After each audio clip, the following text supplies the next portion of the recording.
Olá, está no ar mais um Fala Vereador, o canal direto entre a população da capital e os seus representantes.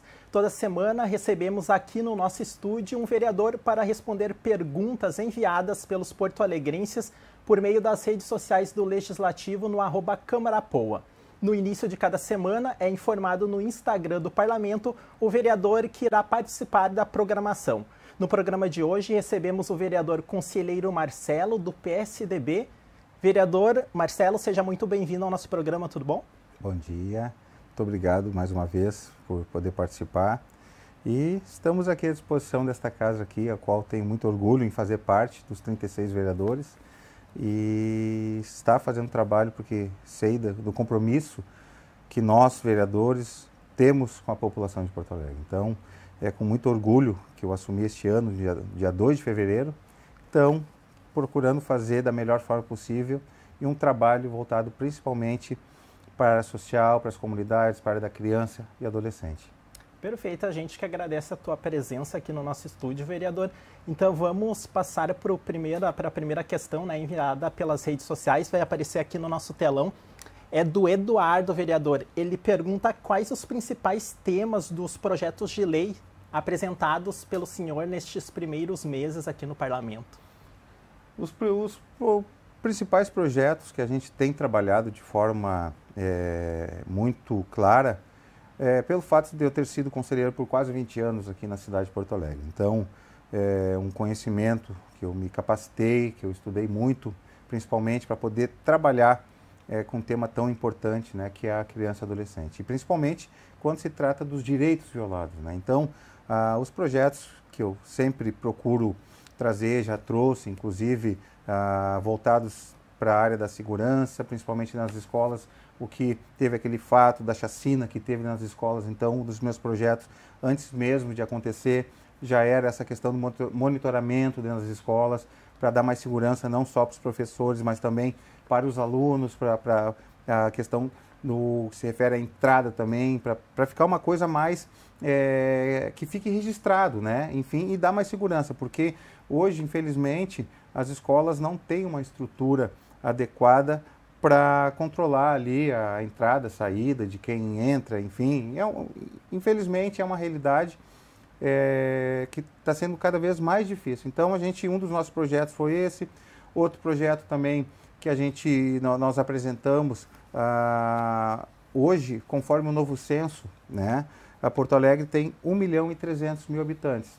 O que nós apresentamos? Apresentamos que hoje na capital são 10 conselhos tutelares. Então, conforme o censo que diz o CONANDA ali, e a lei federal também, do Estatuto da Criança e do Adolescente, a cada 100.000 habitantes tem que ser composto por um conselho tutelar, de 5 conselheiros, né, e uma sede. Então, nós já estamos defasados, porque hoje os conselhos tutelares aqui, infelizmente, um conselho tutelar para atender uma demanda de 200, às vezes até 300.000 habitantes. Então, entrei com esse indicativo, né, porque como eu não posso apresentar um projeto de lei, porque onera despesas para o município, né, então entrei com indicativo, passou já nas comissões, já está com o prefeito, já dialoguei com o prefeito, entendeu a necessidade e com certeza para a próxima gestão nós teremos possivelmente mais 3 conselhos tutelares para qualificar ainda mais os atendimentos das nossas crianças. E também outros projetos voltados para a área da saúde mental, onde eu também tive sempre um trabalho voltado para essa área, né, que é muito importante, a porta de entrada, a questão do suicídio, a questão da depressão, principalmente entre crianças e adolescentes, ela vem crescendo muito. Então, esses são temas e projetos que a gente tem trazido aqui com seriedade, principalmente para que a gente consiga facilitar uma qualidade melhor para a população da cidade de Porto Alegre. E, vereador, atualmente o senhor é presidente também da Comissão de Direitos Humanos aqui da Câmara, Direitos Humanos do Consumidor e Segurança Urbana. Então, a gente vê muitas dessas pautas, enfim, da defesa, né, das crianças, enfim, direitos sociais presentes nos encontros que são conduzidos pelo senhor, são promovidos pela CDCom. Essa pauta ela está bem presente na questão da comissão também, né? É uma comissão que eu tive a oportunidade de entrar agora, praticamente novato, né? Primeiro mandato, enfim, entrei esse ano e já assumindo essa responsabilidade que é uma comissão, né? Que é essa Comissão de Direitos Humanos. Então, com certeza, estamos trazendo pautas relevantes, importantes, não só voltadas à criança e adolescente, mas também com o idoso, as comunidades, as ocupações,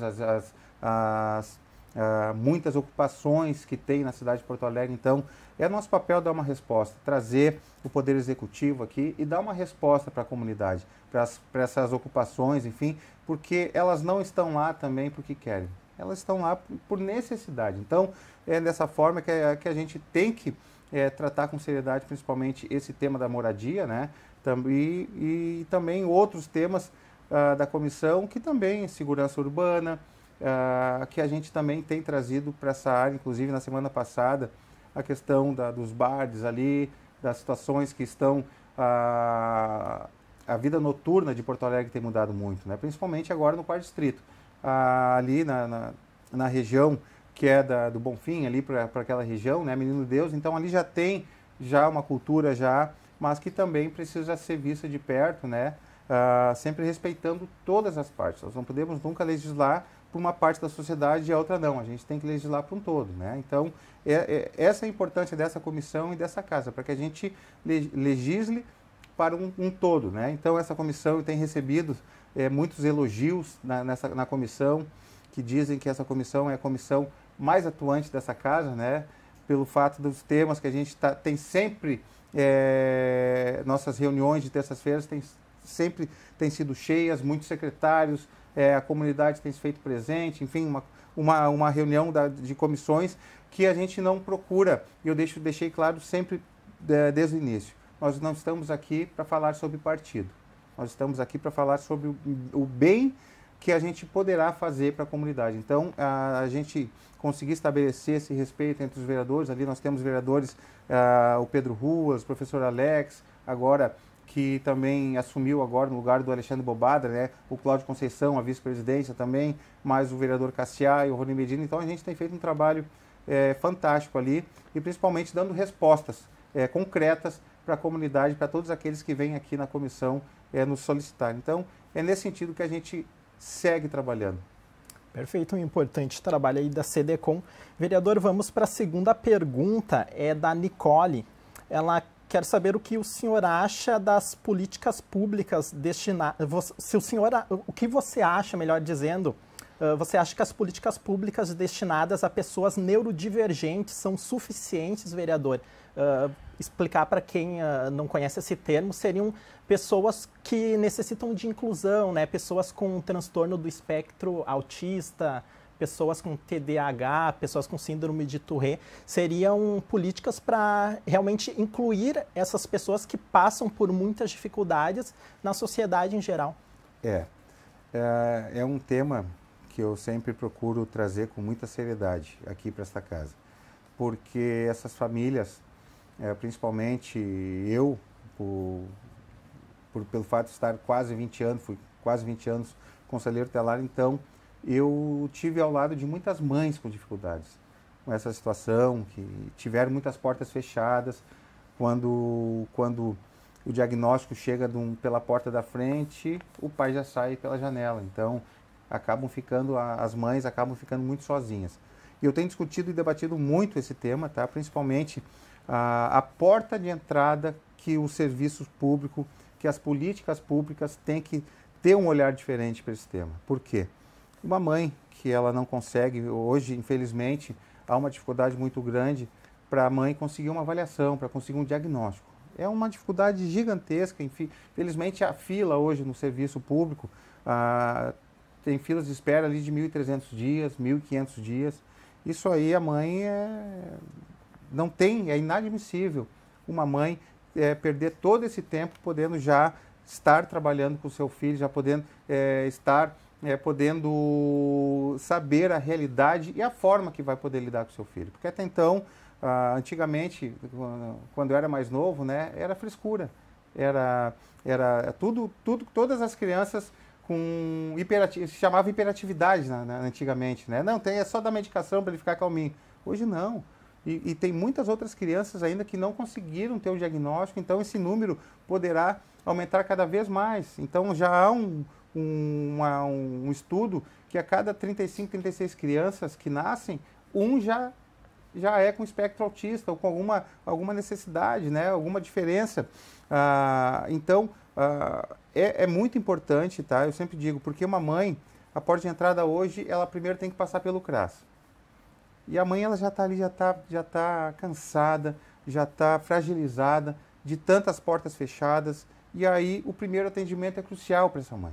E o primeiro atendimento muitas vezes acaba sendo o CRAS. E é inadmissível uma mãe tem que ir 3 horas da manhã, 4 horas da manhã, né? Para um CRAS para poder tirar uma ficha para depois poder ser atendida no outro dia. E aí é uma burocracia. Eu acho que essas questões elas têm que ser prioridade, sim. A lei já é clara, entendeu? O autismo ele já determina já com a excepcionalidade dos atendimentos, entendeu? Da priorização dos atendimentos. Então são situações como essas que a gente está aqui batalhando e para que essas mães elas saibam que não estão sozinhas, principalmente pelo poder público e principalmente pelos órgãos competentes para poder auxiliar elas nesse sentido, para elas poderem ter uma vida. Porque tem mães que elas têm que abandonar trabalho, têm que abandonar tudo para ficar 24 horas cuidando dos seus filhos. E muitas vezes não tem uma renda, muitas mães elas não conseguem acessar os benefícios, elas não conseguem muitas vezes pegar o telefone ali, coisas muito simples, que é pegar o telefone para poder marcar uma perícia, para poder marcar, enfim, elas têm essa dificuldade muito grande. Então, o nosso gabinete aqui também, nosso mandato, a gente já tem trabalhado toda sexta-feira, na parte da manhã, a gente atende famílias, principalmente nessas orientações. Nós temos aqui a Isabel, que é uma pessoa querida, que é a coordenadora da MOAB, que é o Movimento Orgulho Autista aqui em Porto Alegre, que ela tem nos auxiliado muito, também a Femerade, que é uma organização também que tem aberto as portas para nós, principalmente nesse tema da saúde mental. Então, é um tema que tem que ser tratado com seriedade. Perfeito. Vereador, vamos para a terceira questão.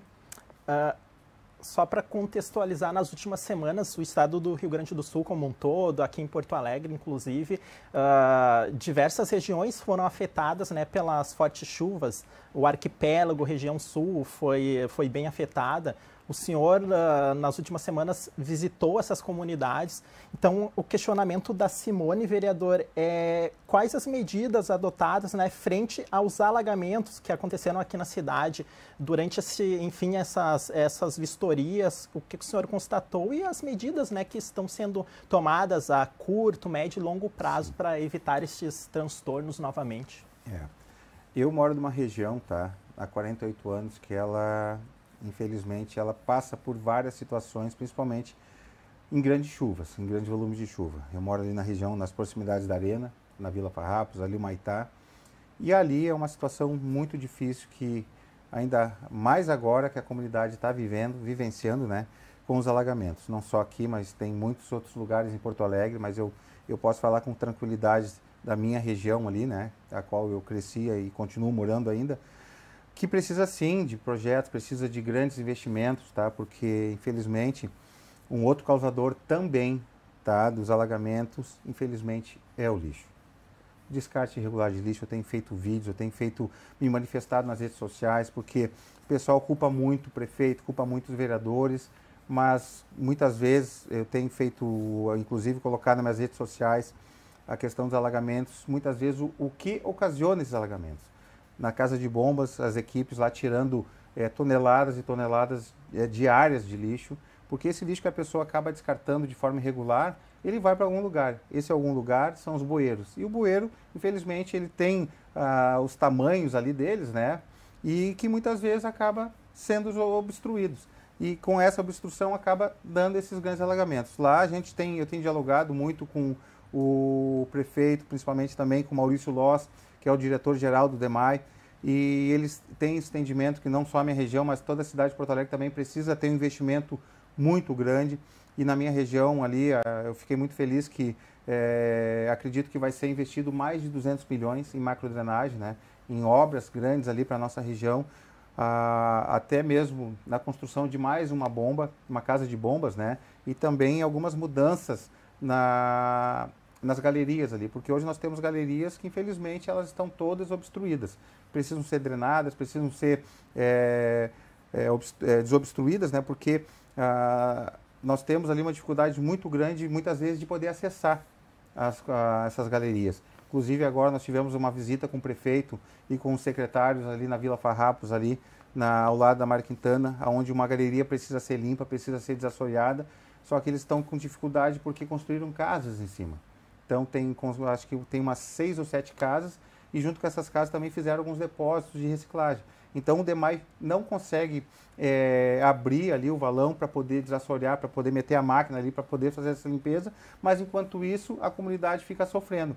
Mas, com certeza, a comunidade já entendeu, os moradores ali já entenderam, vai ser proporcionado para elas também um bônus moradia, para que elas possam ir para outro lugar com dignidade, né? Que nem eu volto a dizer, elas não pediram para estar ali, elas estão ali, então elas têm que ter dignidade também para poder ir para um outro espaço, né? Que tenham dignidade. Então, o prefeito está cuidando disso, nós estamos cuidando disso, o pessoal já dialogou com essas famílias para que elas consigam ser removidas, para que consiga fazer essa limpeza e poder também diminuir mais ainda os alagamentos na nossa região, que hoje, agora há pouco, já estava lá e a comunidade praticamente já está toda alagada. E é um volume de chuva muito grande, né, que infelizmente não é só aqui em Porto Alegre. Todo o estado do Rio Grande do Sul está passando por dificuldade. Em Roca Salles, eu estive domingo retrasado lá com os parceiros que tem empresas de sucatas. A gente foi em 5 caminhões garras para lá para ajudar na limpeza pesada daquela cidade. E nós eu pude perceber a tristeza que aquela cidade está vivendo. Não só ali, mas Mussum e outras cidades também, que também foram devastadas. Parecia um campo de guerra. As pessoas assim, desoladas, assim, não sabiam o que fazer. Mas com certeza a gente conseguiu levar aquele dia um pouco de carinho, um pouco de conforto para elas, só no fato de a gente estar lá com 5 caminhões garra, que era a limpeza pesada aquela, que todas as casas, infelizmente, eles tiveram que colocar todo o lixo para a rua. O lixo que eu digo, móveis, fogão, geladeira, enfim, eles perderam tudo.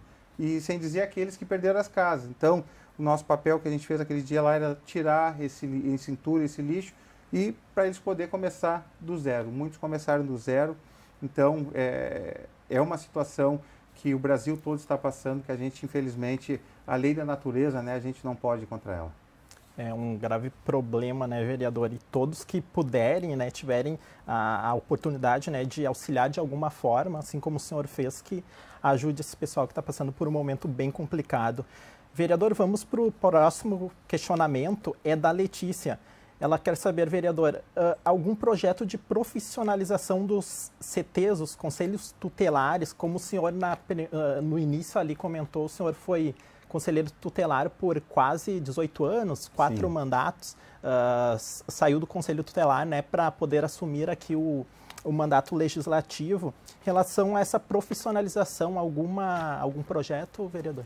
Na realidade, esse projeto já existe, está em lei, né, a capacitação diária dos conselheiros tutelares. Só que, infelizmente, em muitos municípios eles não são colocados em prática. Então, uma das coisas que a gente tem que cobrar do poder público, né, porque o conselho tutelar ele é um processo de escolha, né, não é uma eleição, é processo de escolha. Sendo que a cada cidade que tenha 5.000 habitantes tem que ser composto por um conselho tutelar de 5 membros, né, e quem tem que dar toda a estrutura para o conselho tutelar poder trabalhar, poder ter ali a estrutura, são as prefeituras, né? Então, cada prefeitura ela é responsável por dar a estrutura adequada para os conselheiros poderem trabalhar. E Porto Alegre, aqui, infelizmente, precisa muitos avanços ainda, principalmente nessa questão da profissionalização continuada, né? Que são os cursos continuados. Então, é um dos temas que a gente está nessa casa. Há pouco eu falei sobre a instalação de mais 3 conselhos tutelares, né? Porque hoje a demanda é muito grande, 200.000 habitantes para cada 5 conselheiros, então é uma demanda muito grande. Um carro, agora na semana passada essa semana ainda nós aprovamos a lei para que os conselhos tutelares, os carros dos conselhos tutelares, eles possam usar os corredores de ônibus, né? Porque até eu fui bem rude, porque quando se trata desse tema, eu falo com toda tranquilidade, porque uma coisa é tu entender, tu imaginar, e outra coisa é tu ter vivido, né? E tu saber falar com propriedade. Então eu subi na tribuna na semana até, porque é um projeto do vereador, o presidente Hamilton, né? Que alguns vereadores estavam até fazendo chacota, tirando sarro ali. Daqui a pouco vão querer um ônibus articulado, sabe? Enfim. E aí eu pedi respeito para esse tema, porque ninguém sabe o que um conselheiro tutelar passa, tá? Porque é um carro para atender 200 mil habitantes. Então, muitas vezes, ele tem que sair lá do extremo sul com uma criança abusada, tá? Para levar, para vir de lá até, porque todos os serviços eles acabam sendo centralizados aqui no centro, entendeu? Não tem serviço de atendimentos para criança lá na Restinga, não tem lá no extremo norte, não, são todos centralizados aqui nessa região central. Então, muitas vezes, eles têm conselheiros, eu principalmente já cansei de entrar a noite adentro, porque tu tem que sair de lá, daí tu tem que levar a criança para fazer exame médico, daí tu tem que levar a criança no DECA para fazer o registro de ocorrência, né? E depois, possivelmente, tem que ir para uma casa de acolhimento. Então, são vários problemas que muitas vezes aquele conselheiro com aquela criança, ele não pode ficar num trânsito, muitas vezes esse trânsito que a gente está. Eles podem e não vai prejudicar ninguém, porque são apenas 10 carros, entendeu? Os 10 carros eles não vão estar durante o dia inteiro. Então, são temas importantes, principalmente agora, a eleição vai ser dia 1º de outubro.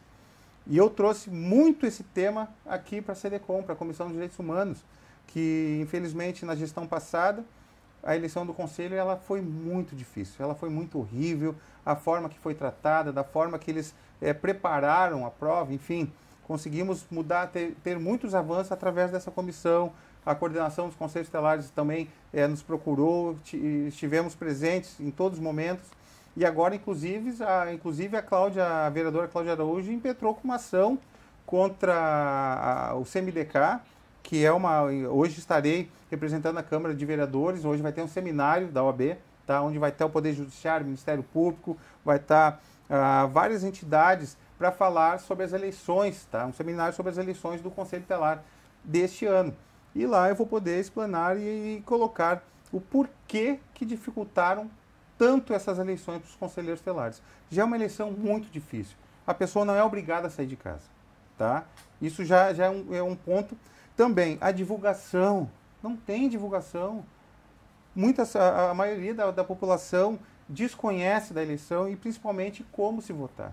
Infelizmente, o CMDK, a Comissão dos Direitos da Criança e Adolescente, que é responsável, né, por fazer o edital, se preocupou mais com os conselheiros tutelares ali em colocar regras que, ao meu ver, são regras que são infundadas, tá? Que são desproporcionais para a eleição. Inclusive eu, vereador, tá? Essa nova regra, eu não posso colocar nas minhas redes sociais os candidatos que eu vou querer apoiar. Eu não posso botar, porque senão eu vou prejudicar e possivelmente o candidato não terá sua homologação na candidatura. Porque hoje, conforme o edital, nós, autoridades públicas, não podemos declarar apoio a nenhum candidato. Isso é incondicional.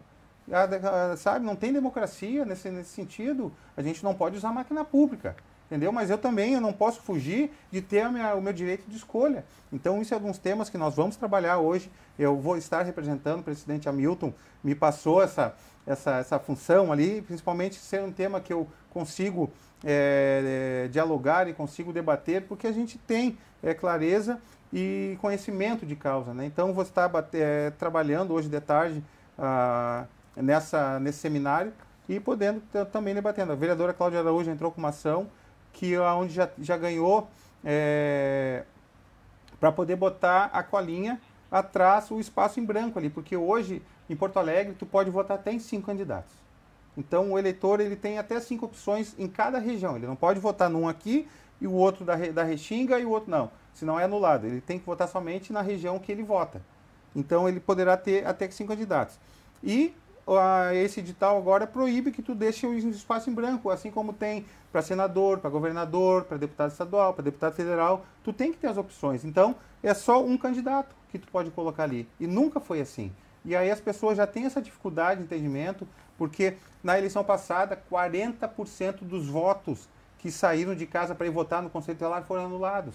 Porque as pessoas não conseguem votar, as pessoas têm dificuldade de entender. E são pessoas extremamente assim, que não desconhecem, as pessoas que usam o Conselho Tutelar são pessoas de comunidades carentes, são pessoas ali que não têm acesso muitas vezes a telefone, às redes sociais, mas que elas muitas vezes e praticamente sempre elas acabam usando o serviço do Conselho Tutelar, que é um serviço essencial. O Conselho Tutelar ele acaba fazendo muito o trabalho do serviço público, porque hoje há uma inversão de valores. o Conselho Tutelar era o último órgão a ser procurado. Hoje ele é o primeiro. Por quê? Porque os direitos estão sendo violados escancaradamente. Era para chegar na saúde, era para ter saúde, era para chegar na educação, era para estar tudo certo, para ter vaga, para ter, enfim, era para chegar também na habitação, era para ter, sabe, moradia, enfim. Então hoje eles acabam acessando o Conselho Tutelar em primeiro lugar, porque já sabem que vão ter as portas fechadas. E isso é uma coisa que eu sempre digo, o Conselho Tutelar acaba fazendo serviço de muitos, porque o Conselho Tutelar não é serviço, tá? Ele não é serviço. Você não vai chegar lá no Conselho Tutelar e vai encontrar um assistente social, vai encontrar o advogado. Pode até encontrar ele de profissão, mas ele não vai poder dar um laudo como assistente social. Ele não vai poder despachar, vai poder fazer algum encaminhamento enquanto advogado. Não, lá ele é conselheiro tutelar. Tanto é que os conselheiros eles precisam ter ensino médio, não precisa ter ensino superior por obrigação, porque o conselheiro ele não é serviço. Não adianta ser psicólogo, ele não vai poder dar atendimento psicológico lá. Não, ele vai encaminhar para a rede. Então, o Conselho Tutelar, ele faz a principal atribuição é encaminhar, fiscalizar e requisitar serviço. Então, é um tema que a gente tem debatido muito e, com seriedade, eu acredito que hoje de tarde a gente vai conseguir ter alguns avanços aí. Perfeito. Vereador, agora para encerrar, a última pergunta é da Monique. Qual a parte mais difícil de ser vereador? Qual que é a principal dificuldade, vereador Marcelo? Cara, é uma dificuldade, como é que eu vou te dizer? Eu entrei aqui, né? A minha campanha foi uma campanha com uma mochila nas costas, minha esposa, a minha família e mais alguns amigos. Eu não tive R$1 na minha campanha. Foi uma campanha que foi feita apenas com uma gratidão desses serviços prestados para a minha comunidade. Então, um reconhecimento, tá? Que eu fui contra a máquina pública, fui contra muitos candidatos que tinham dinheiro, que tinham estrutura, e eu fui contra isso. Graças a Deus que está mudando essa forma de fazer política. As pessoas estão tendo mais ciência, sabe, da realidade, de colocar pessoas capacitadas e pessoas que realmente têm serviço. Então, eu tenho 2 anos apenas de mandato, né, porque eu assumi no lugar do Cacá Dávila, que era vereador e assumiu como deputado. Então, eu estou fazendo um trabalho assim muito voltado para o que eu já fazia, que é para garantia dos direitos. Então, tem muita dificuldade? Tem, porque infelizmente existe uma polarização, tá? Muito grande. Ou é o extremo direito ou o extremo esquerdo, entendeu? Então, o meu papel aqui, eu sou centro. Essa guerra não é minha. Entendeu? Eu não vou entrar nessa guerra. A minha guerra, o que é? Beneficiar e poder ser a voz daquelas comunidades, daquelas pessoas que precisam mais do nosso trabalho. Inclusive, eu vou citar para ti que depois que eu assumi como vereador, começou a me dar problema até de pressão. Porque é uma pressão muito grande, né? Diariamente, é uma responsabilidade muito grande. O meu filho diz, pai, tu já parou para pensar que tu é um dos 36 vereadores da cidade de Porto Alegre, então muitas vezes a ficha não caiu ainda, porque a gente continua na simplicidade, a gente continua na humildade, sabe, como a gente sempre foi. Mas eu fui passar por um atendimento num hospital, tá? E no hospital, na hora que a enfermeira ali estava pedindo ali meus dados, ali, o seu nome, Marcelo Rodrigo Bernardi, sua data de nascimento, tal, sua profissão, trabalho no Poder Legislativo. E ela, e sim, sou vereador. E eu, por quê? E ela, não. Conforme for o partido, vai ser o tamanho da agulha e a dor. Daí eu peguei e falei para ela, olha, meu partido é PSDB. E ela, então vai doer muito, a agulha vai ser grande. Aí eu já prontamente disse, olha, nossa conversa acabou por aqui, já procurei já a coordenadora geral do hospital. Se ela fez isso para mim, que sou um parlamentar, imagina para as pessoas, né, que não têm informação, muitas vezes as pessoas não conseguem, né, poder garantir o seu direito, né? Ela já fez isso, tu imagina? Então, mas é uma coisa, por isso que eu digo, a polarização. Há uma questão muito, sabe, muito ruim que está prejudicando muito, principalmente essa casa aqui, porque nós estamos deixando de votar grandes projetos, que é importante para a cidade, onde muitas vezes perdemos a tarde inteira discutindo sobre Bolsonaro, discutindo sobre o Lula, onde muitas vezes a gente tem que discutir projetos reais. projetos que vão favorecer a população da cidade de Porto Alegre, independente de ser Bolsonaro, independente de ser Lula. Eu acho que nós temos aqui, que é a questão da democracia, que a gente tem que fazer o nosso trabalho, independente de direita ou de esquerda. Então é nesse sentido só que a gente tem uma dificuldade muito grande, né? Mas eu, com certeza, eu não entro nessa guerra e não vou entrar. E minha forma de trabalhar vai ser essa. O meu voto aqui é com convicção, entendeu? O que for melhor para as pessoas. Então, é nesse sentido que a gente vai continuar trabalhando e não vou mudar meu jeito de ser. Perfeito, vereador. Estamos chegando no final do nosso programa. Eu deixo o espaço aberto para o senhor fazer suas considerações finais. Não, a gente está aqui fazendo esse trabalho, né? O Gabinete de Portas Abertas, a gente sempre presente dentro das comunidades, trazendo demandas que principalmente vão fazer mudanças na vida das pessoas. Agora eu tenho direito a emendas parlamentares, né? Vai ser meu primeiro ano de emendas parlamentares. E sendo que do valor que eu vou ter, eu vou destinar mais de 1 milhão para reformar todas as 4 unidades de saúde que tem na minha região. Então, a unidade de saúde Farrapos, o Diretor Pestana, Mário Quintana e Fradique Viseu. Então, já estive conversando com todas as equipes de saúde, a coordenação da saúde aqui da cidade de Porto Alegre, e vou investir porque é um tema muito importante que tem para a cidade de Porto Alegre. Principalmente para mim, que moro ali na região, né, na Vila Farrapos. Hoje eu moro no Maitá ali porque casei, mas a importância que tem os atendimentos com qualidade para a população da cidade de Porto Alegre, na área da saúde. Então, tenho esse compromisso, vou investir mais de 1 milhão na reforma das 4 unidades de saúde, que elas nunca receberam nenhum tipo de reforma, e agora elas vão receber. Então, eu fico muito feliz em poder ser útil na vida das pessoas, porque esse dinheiro não é meu.